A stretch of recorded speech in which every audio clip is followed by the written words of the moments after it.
What is your medium for interview? Hindi. Pushpalata ji, आप अपने बारे में थोड़ा सा इंट्रोड्यूस करिए, अपने नाम को बताए बिना।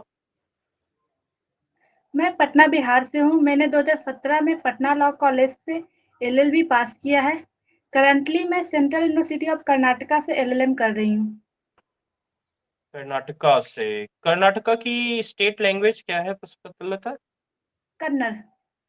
आपको कन्नड़ आता है? No sir. तो कैसे कर रहे हैं? क्या आपका कम्युनिकेशन मीडियम क्या है? Communication medium with English. English है, ओके। इंग्लिश जो आपके संविधान की 8वीं अनुसूची है, उसमें इंग्लिश को किस नंबर पे रखा गया है? सर नहीं, रिकॉल नहीं कर पा रही हूँ। अच्छा, जो संविधान की 8वीं अनुसूची है जिसमें लैंग्वेज के बारे में दिया गया है, उसमें टोटल लैंग्वेज कितनी है? सर 22। ओके। और आपका फेवरेट लॉ क्या है जो अभी हाल ही में आपने पढ़ा हो? सर ऐसे तो मेरा सारे लॉ पेपर मुझे अच्छे लगते हैं। पर फिर भी किसी में होगा कि ज्यादा कमांड होगा, किसी में कम होगा। सर एविडेंस एक्ट थोड़ा ठीक है। एविडेंस एक्ट ठीक है, ठीक है। What do you mean of onus probandi? Onus probandi का मतलब होता है प्रूफ करना। प्रूफ का ओके। भार किस पे है। So is there any difference between onus probandi and burden of proof? Yes sir. Burden of proof shift करते रहते हैं, लेकिन ऑनेस्ट प्रोबेंडी जिस पे है उसी पे रहते हैं। So burden of proof, on whom the burden of proof lie? Sir burden of proof उस व्यक्ति पे लाई करता है जो कि ये चाहता है कि कोर्ट मेरी इस बात को विश्वास करे। अगर वो कोर्ट उस बात को नहीं मानती है तो वो फेल कर जाएगा अपने चीज को प्रूफ करने में। And what do you mean of judgment in rem? Sir judgment in rem का अर्थ होता है वैसा जजमेंट जो वर्ल्ड एट लार्ज पर इन्फोर्सेबल हो। ओके। और अगर आपसे जैसे पूछा जाए, दो चीज होता है, एक होता है एक्विटल, एक discharge. Yes sir. So so what is the basic difference between them, acquittal and discharge? Sir if discharge के कंडीशन में फिर से उस पे केस चल सकते हैं, लेकिन if he acquittal then proceeding ends. What are the anti-corruption law in India? According to Anti-Corruption Act, Prevention of Corruption Act.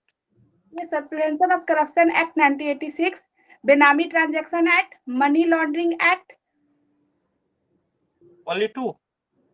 3 सर, benami transaction act, IPC, Okay. Anti Okay. Prevention of corruption act and money And laundering act.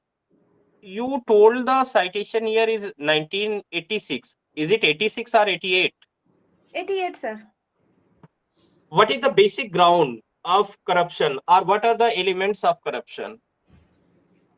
If any person for to take advantage and do influence for took any public work, then it is known as corruption. It may be any form, gift। ना high court का establishment year and date क्या है? 1916। Date? 3 फरवरी 1916। बिहार, अगर ये जो विधान परिषद की total seats होती हैं, इनकी मैक्सिमम मिनिमम कितनी होनी चाहिए, इसका कहीं पे दिया गया है क्या, या कुछ भी हो सकती हैं?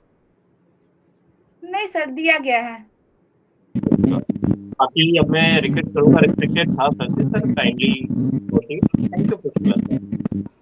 शुक्रिया। पुष्प, ये बताइए कि अगर आप आने वाले वक्त में अटॉर्नी जनरल ऑफ इंडिया बनना चाहती हैं तो उसके लिए आपके पास क्या क्या योग्यता होनी चाहिए? सर उसके मेरे पास 10 साल का एक्सपीरियंस होना चाहिए। 10 साल का एक्सपीरियंस किस रूप में पुष्पलता? पटना हाई कोर्ट के लॉयर के रूप में या फिर एज ए जज, अच्छे से पता नहीं है। कोई बात नहीं।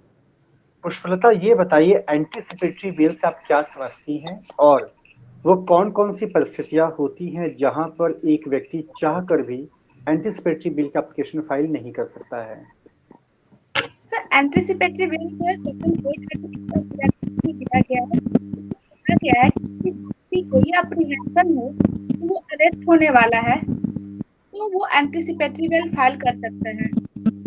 अच्छा, और डिफॉल्ट बिल क्या होता है? सर डिफॉल्ट बिल का प्रोविजन 167 क्लॉज 2 में दिया गया है। यदि यदि पुलिस ऑफिसर जो कि 7 साल से ऊपर के केस है उसमें 90 दिन में, और जो 7 साल से 7 साल तक है उसमें 60 दिन में चार्जशीट नहीं फाइल करती है, तो उस डिफॉल्ट के कारण जो एक्यूज्ड है वो राइट ऑफ बेल की डिमांड कर सकता है कोर्ट से। ओके, हॉस्टाइल विटनेस क्या होते हैं? सर हॉस्टाइल विटनेस वैसे विटनेस को कहते हैं क्योंकि जिस पक्ष ने बुलाया था वो उसी के पक्ष में गवाही नहीं देकर कुछ उसके विपरीत में गवाही देता है। तो इसमें लीडिंग क्वेश्चन किस प्रकार की भूमिका निभाता है? सर इसमें लीडिंग क्वेश्चन पूछा जा सकता है क्योंकि उसमें हॉस्टाइल 154 के अकॉर्डिंग ये पार्टी को ये अधिकार है कि वो क्रॉस एग्जामिनेशन कर सकती है, तो लीडिंग क्वेश्चन उसमें पूछ सकता है। ओके, ये बताइए क्रिमिनल कॉन्स्पिरेसी से आप क्या समझती हैं? सर क्रिमिनल कॉन्स्पिरेसी कर होता है एक या दो या दो से अधिक व्यक्ति मिलकर षड्यंत्र करते किसी एक्ट को करने के लिए, उसे क्रिमिनल कॉन्स्पिरेसी कहते हैं जो कि एक्ट इलीगल हो। Thank you so much. Now I would like to request respected Satyendra sir. He will continue. आप ये बताइए किसी व्यक्ति को सुप्रीम कोर्ट का जज बनना है तो कैसे बनेंगे? सर वो कॉलेजियम सिस्टम से बनते हैं जिसके लिए उनका नाम सजेस्ट किया जाता है सीनियर मोस्ट जज को द्वारा। क्या क्या क्वालिफिकेशन होनी चाहिए कॉलेजियम के लिए भी? कॉलेजियम के लिए उनको किसी हाई कोर्ट में वो जज होने चाहिए पहले से भी, या फिर किसी हाई कोर्ट में 10 साल का एडवोकेट का प्रैक्टिस होना चाहिए। आईपीसी का एक सेक्शन है 100, इसमें क्या बताया गया है और कितनी ग्राउंड्स हैं इसमें, ये बताइए मुझे। सर इसमें राइट टू प्राइवेट डिफेंस है, इसमें 5 ग्राउंड्स है। डीपीएसपी और फंडामेंटल राइट्स, इन दोनों में क्या फर्क होता है? फंडामेंटल राइट जिसको हम इन्फोर्सेबल करा सकते हैं, और डीएसपीएस स्टेट की रिस्पांसिबिलिटी को प्रोवाइड कर उसको हम इन्फोर्सल नहीं करा सकते डायरेक्ट कोर्ट में। चलिए, आपका मॉक यहीं पे कंप्लीट होता है। अब रेस्पेक्टेड रवि जहां सर आपको रिव्यू देंगे।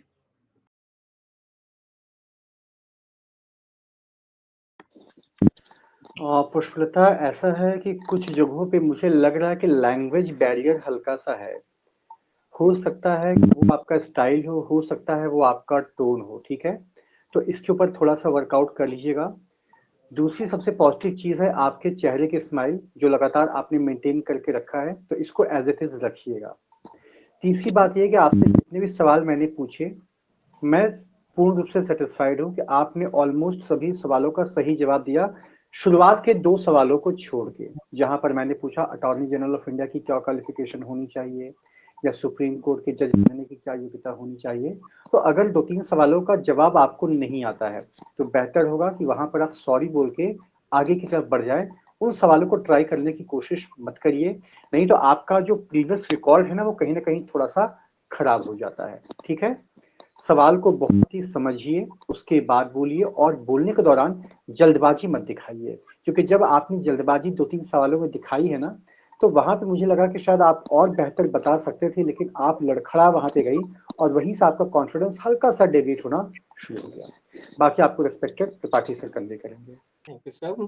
देखिए मैम, सर ने ज्यादातर चीजें आपको बता दी हैं, बट लैंग्वेज बैरियर तो है definitely, because you told that your medium in English, आप इंग्लिश मीडियम से कर रहे हो अपना एमए, और उसके बाद भी आपसे इंग्लिश में अगर क्वेश्चन भी किया जा रहा है तब भी आप हिंदी में जवाब दे रहे हो। Sometimes you switch with Hindi and with English, तो ये आप अपने कंफर्ट के अकॉर्डिंग स्विच नहीं कर सकते हैं। अगर आप कर रहे हो डेफिनेटली, बट परमिशन लेनी चाहिए आपको पैनल से। और दूसरा, थोड़ा सा आपका जो ये स्पेक है, अगर देखा जाए आपके ड्रेस में, तो आपका स्पेक भी थोड़ा सा फेस के में मैच नहीं कर रहा है, काफी निकला हुआ है साइड्स में। तो थोड़ा सा स्पेक को एक बार आप देख लीजिएगा, थोड़ा सा फेस पे मैचिंग रहना चाहिए।